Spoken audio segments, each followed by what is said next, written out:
What if you could see your child's future, only to realize you were never part of it? Welcome to Tomorrow's Child, a deeply human science fiction story about a brilliant scientist, a powerful invention, and the painful truth hidden in time itself. When the pursuit of knowledge collides with the cost of absence, one father must decide, is it too late to come home? If this kind of story resonates with you, don't forget to subscribe, give it a like, and share your thoughts in the comments. I'd love to hear how you would face a future like this. Now let's begin Tomorrow's Child. Dr. Elliot Varon hadn't held his son in over 3 weeks. Not because of distance, not entirely. Their house wasn't large, just a modern glass and steel unit in the hills outside Boston. But Elliot had sealed himself off in the basement lab, surrounded by arrays of mirrors, fiber optics, and quantum processors the size of dinner plates. There were no windows, only blue-lit machinery humming in unison. It was not a prison, but neither was it a home. In the cradle upstairs, Leo turned 11 months old. Elliot had missed his first smile, his first babble of "Ma." Clara had told him about it over dinner, her voice brittle. He'd nodded, halfway, through coding a photon loop script in his neural implant. That conversation had died like so many others. Clara had stopped waiting outside the lab a long time ago, but Elliot was close. Close to a breakthrough not just for his research, not just for science, but for himself, for Leo. Time, he believed, did not flow like a river. It was a field, static, coexisting, every moment waiting to be observed like a leaf caught in amber. The past could be recalled. The future, perhaps, could be seen. And today, the machine would prove it. The chronoscope stood at the center of the lab, its lens suspended. In a gyroscopic ring of carbon-threaded titanium, it hummed with potential, powered by what Elliot described as time-stable entanglement. Years of isolation, grant rejections, ridicule from colleagues, all culminating in this. He input the coordinates, genetic data, relative time, identity, markers. He didn't want to see just any future. He wanted to see his son's future. Target, Leo Varon. Time point, 19 years, 3 months. The gyros spun. Light refracted. The lens pulsed with soft violet as the feed stabilized. Elliot leaned in, heart racing, expecting triumph. What he saw instead chilled him. On screen, a teenage boy, angular face, storm gray eyes, undeniably Leo. But the setting was not familiar. The walls were bare. A second man entered the frame, laughing, ruffling Leo's hair. Not Elliot. "Dad, stop," Leo said, smiling, but it wasn't him. It was someone else. The man kissed Clara, older, tired-looking, and handed Leo a jacket. "Ready for the ceremony?" "Yeah," Leo muttered. "Not that it matters. He's not coming." Clara's eyes flickered with something Elliot couldn't. "Name." "Don't do that," she said gently. "You don't know that." Leo shrugged. He left. He always leaves. The feed cut out. Elliot staggered back from the chronoscope as if struck. His fingers trembled. He replayed the footage. Then, again, and again, there was no mistake. The boy was his son, but the man raising him, loving him, guiding him, it wasn't Elliot.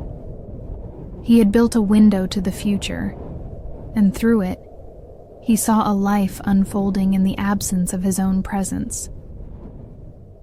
He stared at the machine in stunned silence, the future glowing before him. And for the first time in years, Dr. Elliot Varon wondered, not whether the machine worked, but whether he had. The chronoscope became his confession booth. Every morning, Dr. Elliot Varon descended into the blue-lit lab with dark circles under his eyes and guilt swelling in his chest. He no longer took notes, no longer adjusted the parameters of the machine. He simply watched Leo grow up without him. Sometimes the feed would show ordinary things. Leo eating cereal in silence, scrolling through a tablet. Other times it hit harder, like when Elliot saw Clara guiding Leo through a science fair project, only for the boy to quietly swap out the topic. "Let's do something else," Leo muttered. "Not physics, it's stupid." Clara hesitated. "You used to love it." "Yeah, well," Leo said, brushing past her. "He did too." Elliot leaned away from the screen as if the words had struck him physically. They always did. Each glimpse of the future added a new weight to his chest. Leo's distant eyes, his growing sarcasm, the subtle stiffening in his posture whenever someone mentioned the word father. At first, Elliot had clung to hope. Perhaps this timeline was mutable. Perhaps his absence wasn't final. But the machine didn't lie. Every path, every variation he tried, adjusting the time point, searching further, ahead, showed the same result. A sun raised in his shadow, not his presence. He didn't notice the seasons changing outside, or that Clara had stopped speaking to him altogether, save for quick updates like, "Leo's walking now," or, "He asked where you were." I didn't have an answer. Elliot couldn't bring himself to look at her. Not after what he'd seen. Not after what he'd caused. At night, he lay on the couch in the lab, the screen dimmed to a slow glow. One night, the feed showed Leo, maybe 13, alone in his room. The boy stared at a digital photo of Elliot from a public science archive. His fingers hovered over the holographic image. "You chose a machine over me," Leo said softly to no one. And then he whispered the words that gutted Elliot more than any insult could have. "I don't hate you. I just don't remember you." Elliot sat upright, heart pounding. His hands trembled as he touched the console, his voice breaking. "Leo, I'm here. I'm watching." But the machine was not a doorway. It was a mirror. Cold. Silent. A week later, Elliot witnessed a pivotal moment. Leo, age 17, delivering a speech at his graduation. Clara sat in the audience, smiling with quiet pride. Elliot was not mentioned. Not in the speech, not in the program. Not even in Leo's acknowledgments. "I used to believe my life would follow a map someone else drew," Leo said into the microphone. "But sometimes, the people who give you life aren't the ones who teach you how to live it. Sometimes, you learn by absence."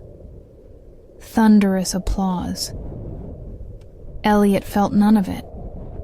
He staggered away from the chronoscope, nauseated. Not from the vision, but from himself.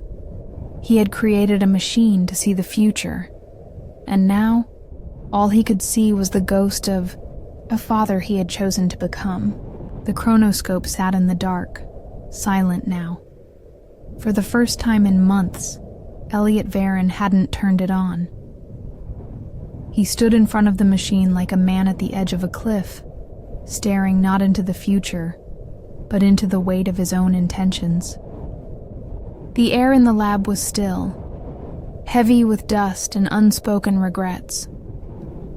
He reached out and touched the edge of the gyroscope ring, cool, smooth, and soulless. It had given him everything he thought he wanted, and taken everything he didn't realize he had. Sometimes, the people who give you life. Leo's voice echoed in his memory. Elliot looked at the console, his hand hovering over the activation switch one last time. It would be so easy. One more glimpse, one more reassurance, one more illusion of connection. But no, the future was not where his son lived. Leo lived now. Elliot turned away. He climbed the stairs slowly, like surfacing from a deep ocean. The upstairs hallway was unfamiliar. His house, but no longer his world. Dust on picture frames. Toys in the corner of the living room he hadn't noticed before. Clara stood in the kitchen, startled by the sound of him. She blinked. "Elliot?" He didn't answer at first. His voice had rusted from disuse. "I'm done," he said finally. "With the machine." Her expression was unreadable, somewhere between relief and disbelief.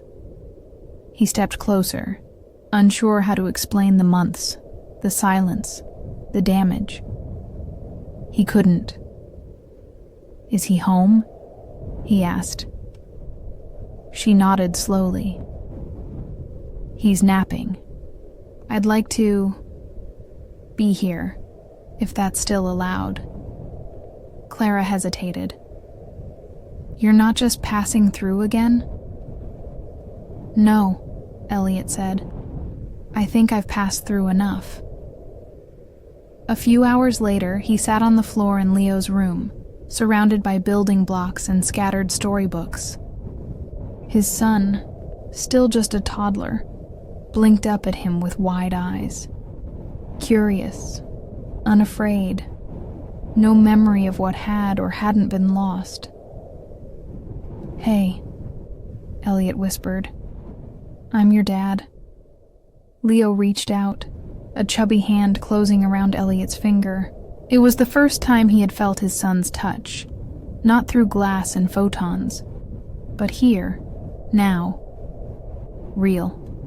No applause, no grand resolution, just a quiet moment that could not be rewound or simulated. Epilogue. Back in the lab, dust gathered over the dormant chronoscope. Its lens, once humming with potential, remained dark. Elliot never powered it on again. He no longer needed to see who his son would become. He had finally chosen to help shape him instead.